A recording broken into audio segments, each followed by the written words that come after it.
istri saya sudah tertarik dengan pengajian Ustadz Khalid. Namun karena Ustadz Khalid poligami, istri saya jadi tidak mau lagi ikut pengajian Ustadz. Sampai saya sendiri jika mengikuti pengajian Ustadz Khalid, sepertinya istri saya agak keberatan. Bagaimana cara mendakwahkannya? Hal ini terjadi waktu saya mengikuti pengajian A'agim dulu. Mohon penjelasannya. Sejelas-jelasnya Ustadz. Ini penutup ya. Sebenarnya saya dalam berdakwah, teman-teman sekalian, yang saya sampaikan ini bukan perkataan saya, ya. Apa yang sedang saya sampaikan? Hukum dari saya. Ini teman-teman duduk di sini di pengajian. Ini untuk mendengarkan saya pribadi atau ilmu agama yang sedang saya sampaikan. Ilmu agamanya, bukan karena saya berbicara. Yang menyuruh poligami siapa? Allah Subhanahu wa taala.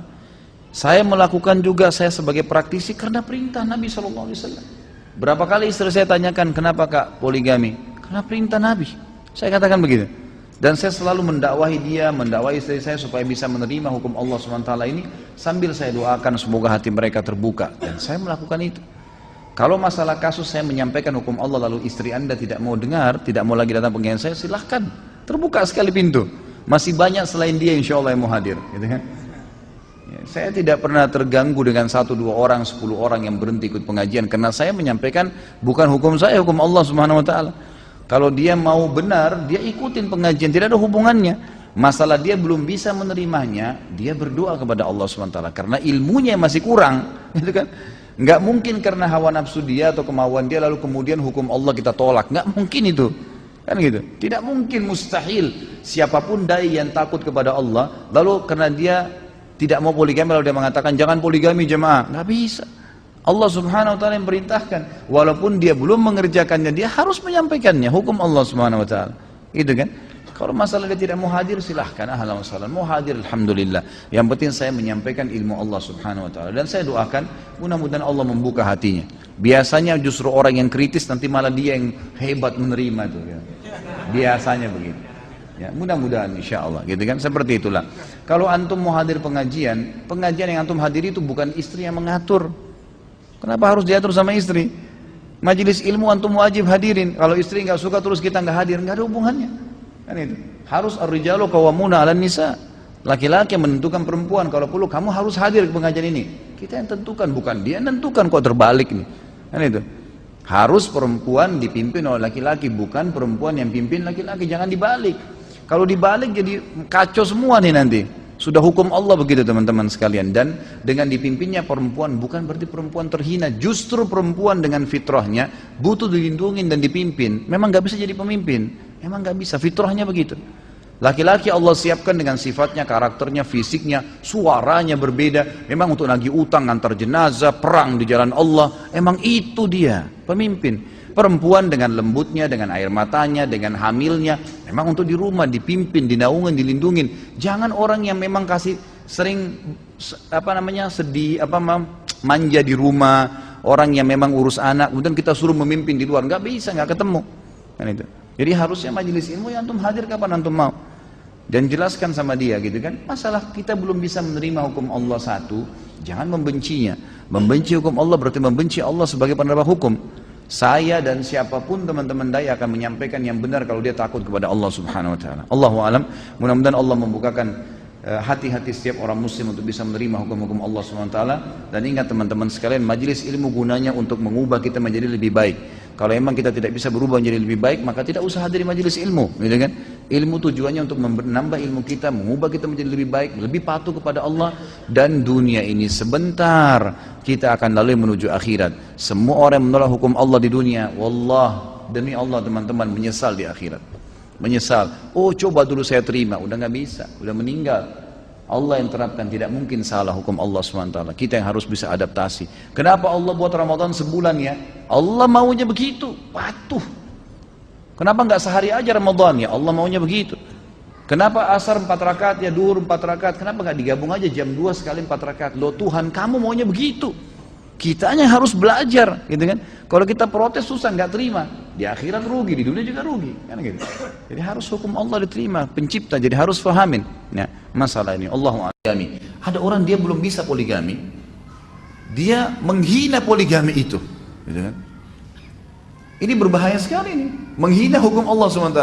Kalau dia belum bisa dia sendiri, jangan ajak-ajak orang lain, gitu kan? Dan lebih parah daripada itu, tadi sama kasus masjid, dia udah menghina rumahnya Allah. Yang kedua, lebih parah daripada itu, dia menghadang orang lain untuk datang ke masjid itu. Dia menghalang orang lain untuk melakukan poligami. La haula wa la quwata illa billah. Kalau anda masih belum bisa, maka berarti ilmu anda yang belum sampai ke situ, gitu kan? Kalau kita belum punya ilmu, berarti syaratnya adalah belajar. Coba pelajari, bukan malah membenci hukum Allah Subhanahu wa taala. Dan ini hal mendasar yang difahamin sekali oleh para sahabat dan sahabiat. Mereka tidak punya kendala sama sekali dengan masalah itu. Tidak pernah ada satu riwayat istri-istri Nabi SAW menolak waktu Nabi nikah poligami. Gak pernah. Coba datangkan satu riwayat pun tidak ada, sama sekali. Yang ada mereka cemburu, iya, terjadi kecemburuan. Itu pun, ini tolong digarisbawahi. Saya sekaligus mengingatkan karena ada di antara teman-teman kita dai, subhanallah, mereka tidak poligami, terus mencak-mencak di YouTube, di mana-mana saya lihat cuplikannya, ya. Bahkan ada beberapa orang di antara teman saya baru rencana mau telepon gitu, ngomong masalah mustahil poligami terjadi, mustahil kalau ada orang bisa membuat seorang istri membuat suaminya nikah sama temannya. Subhanallah. Kok bisa mustahil? Dari mana mustahilin? Dan saya temukan ternyata teman-teman ini ternyata memang belum poligami.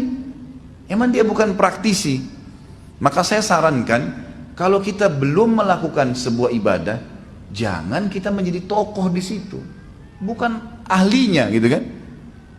Kalau kita lihat orang-orang yang praktisi, saya temukan banyak kasus di lapangan, orang-orang yang berpoligami, yang memang istrinya punya andil di situ. Guru besar saya yang saya sangat kagumi, Dr. Saleh Suhaimi, beliau buta matanya di Masjid Nabawi. Beberapa tahun lalu, mungkin kurang lebih sekitar 9-10 tahun yang lalu, saya ditelepon oleh sepupu beliau, Dr. Fahad, yang mengajar saya materi akidah di Masjid Nabawi, di kampus dulu di Madinah. Khalid, ada Syekh Saleh Suhaimi mau menikah, tolong dicarikan istri. Dia mau istrinya dari Indonesia. Baik Syekh, insya Allah.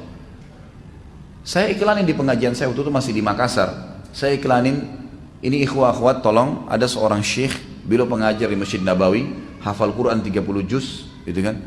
Beliau seorang ulama, mufti, seluruh dunia banyak mengambil fatwanya beliau, tapi memang beliau buta. Umurnya sekitar 50-an, ingin menikah poligami. Saya juga awalnya, waktu itu saya belum poligami. Dan akhirnya saya berpikir apakah ini bisa terjadi gitu. Tapi saya coba tawakal Allah. Subhanallah, banyak akhwat yang hubungin saya waktu itu ke HP saya. Ustaz, saya dengar ada berita begini, apa benar? Saya bilang iya, benar. Baik Ustaz, saya bersedia.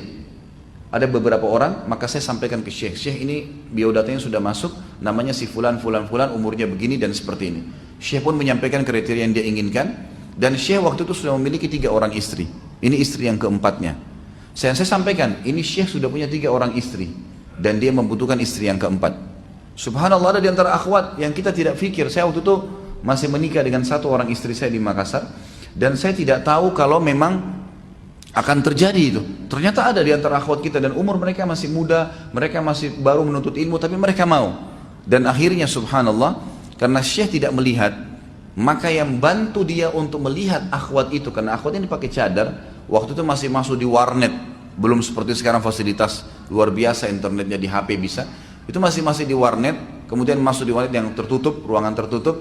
Ukhti kita ini yang sekarang jadi istri beliau di Madinah dan masya Allah sudah punya anak, sekarang sudah warga negara Saudi, gitu kan? Itu duduk di depan komputer, kemudian dibuka cadarnya. Yang bantu Syekh untuk melihat calon istri ini, istri pertamanya beliau, Ummu Abdillah. Dan Ummu Abdillah yang mengatakan, Syekh ini sudah cocok buat anda, lamar saja dia. Begitu nikah, si telepon, Khalid, saya sudah cocok sama ini, maka lamarkan. Saya lamarkan, kemudian saya juga buatkan acara di gedung waktu itu di kota Makassar, dan berhasil alhamdulillah menikah. Sudah selesai, waktu itu ukhti kita masih sekolah, masih kuliah, dibiayai sama Syekh kuliahnya sampai 2 tahun baru berangkat ke Madinah. Setelah itu akhirnya punya anak dan sampai sekarang hidup. Bahkan Ummu Abdillah berbagi malam. Awal datang Ummu Abdillah mengatakan kepada Syekh, dia mengatakan istrinya yang pertama ini bilang, saya kasih malam saya untuk orang ini, gak apa-apa, ini seperti adik saya sendiri. Dan dalam rumah tangga beliau itu saya lihat luar biasa, Bagaimana istrinya itu seperti saudara, bahkan saling telepon, hari ini kamu mau masak apa? Saya masak yang lain ya. Terus begitu. Kalau supirnya Syekh pergi ke pasar untuk beli belanja makanan, maka masing-masing punya pesanan. Dan mereka tidak pernah itu yang kita dengar berantem, pukul-pukulan. Saya nggak habis berpikir kalau itu bisa terjadi, kecuali memang niatnya sudah bukan karena Allah dan Rasulnya. Dan banyak kasus seperti itu. Saya ikhwah berpoligami, saya pribadi. Dan kalau istri saya dari Makassar datang ke Jakarta, saya suruh istri saya di Jakarta jemput. Fadlal, jemput kakak kamu di bandara. Dijemput sama dia. Saya kasih duit, silakan belanja sama-sama. Bahkan saya ajak, kalau saya ke Makassar, saya ajak istri saya untuk datang. Dan Alhamdulillah, saya tempat dalam satu rumah di Makassar, sama-sama, dan berjalan kehidupan. Saya keluar sama-sama satu mobil. Saya praktisi, dan saya temukan tidak ada masalah itu. Kok bisa ada dai-dai yang bicara, tidak mungkin, tidak mungkin. Subhanallah, orang-orang ini bagaimana? Bukan praktisi terus ngomong gitu. Yang saya ingin diberatkan di sini ikhwah-akhwat sekalian adalah jangan benci hukumnya Allah, nggak boleh. Kalau kita belum bisa kerjakan, kitanya masih kurang ilmu. Tadi contoh kasus masjid, benci masjidnya Allah, kemudian ajak orang lain benci masjid itu. Oh, subhanallah, ini hati-hati ada dosa di belakangnya, gitu kan? Jadi yang saya ingin diberatkan sebenarnya bukan sedang menceritakan Syekh Soleh, bukan ceritakan diri saya, tapi saya sedang menyampaikan jangan sampai ada persepsi negatif terhadap hukum Allah dan terhadap sahabat yang mengerjakannya. Tadi kan nama-nama banyak ya, wanita terlibat dalam hidup beliau, banyak keturunannya, dan itu bukan aib dalam agama Islam sama sekali, tidak ada aibnya. Dari sisi lain tidak boleh juga ikhwah, banyak ikhwah melakukan poligami tidak sehat, dirahasiakan sama istrinya. Kenapa dirahasiakan akhi? Apa yang antum takutkan? Takut hanya kepada siapa? Allah Azza wa Jalla. Sampaikan apa adanya. Kalau belum bisa, bujuk, rayu, sampaikan hukum syar'i. Buat, antum harus berhasil. Memang begitu. Gak mungkin kita buka cabang perusahaan, ya, atau buka cabang toko, cabang apalah usaha kita, buka yang baru sementara yang pertama masih amburadul, administrasinya masih belum rapi, kemudian buka lagi cabang, tambah kacau nanti, rugi semua. Tapi dibuat rapi, sedemikian rupa, baru kemudian buka lagi cabang yang lain, baru seterusnya. Dan ini perintah agama. Perintah agama. Bagi yang masih belum bisa, saya sarankan niat saja. Apa boleh buat? Saya bilang niat. Agar antum meninggal dapat pahalanya poligami. Karena kalau tidak niat sama sekali, berarti ada pahala yang kehilangan tuh. Jadi orang kalau belum bisa haji, nggak ada duitnya, jangan bilang, oh saya nggak mampu haji, sudahlah meninggal. Nggak dosa memang, nggak dosa. Tapi dia tidak dapat pahala haji. Tapi kalau dia niat, satu waktu saya punya uang, saya mau haji, ya Allah mudahin. Terus meninggal, dapat pahala haji. Sudah tahu kan hadisnya? Man hamma bihasanatin walam ya'malha. Siapa yang niat saja mengerjakan satu perbuatan baik, kutiba lahu hasanatun kamilah. Dicatatkan baginya satu pahala lengkap ibadah itu. Baru niat. Fa'in amilaha, kalau dia kerjakan, kutiba lahu asyru adha'afiha ila 700 di'fin ila adha'afin kathira. Dicatatkan baginya 10 kali lipat, bahkan 700 kali lipat dan kelipatan-kelipatan yang banyak. Antum mau tidur malam, niat sholat tahajud, niat itu sudah dapat satu lengkap pahala tahajud. Bangun malam 700 kali lipat, tergantung dari kadar keikhlasan seseorang. Niatkan itu. Berdoa kepada Allah SWT, karena beda. Ini ciri orang mukmin yang cerdas. Akhwat kita belum bisa menerima poligami, berdoa sama Allah, ya Allah, engkau turunkan hukum ini dan berat dalam hati hamba ini ya Allah, berikan hamba petunjuk, berikan hamba kemudahan, gitu kan, supaya bisa berjalan. Maka ini hal mendasar yang mesti diketahui. Dan semua ini sebenarnya adalah pembelaan terhadap perilaku Nabi SAW dan sahabat Nabi yang memang melakukan hukum poligami ini. Dan juga Allah Subhanahu Wa Taala telah menurunkan hukum dalam Al-Quran.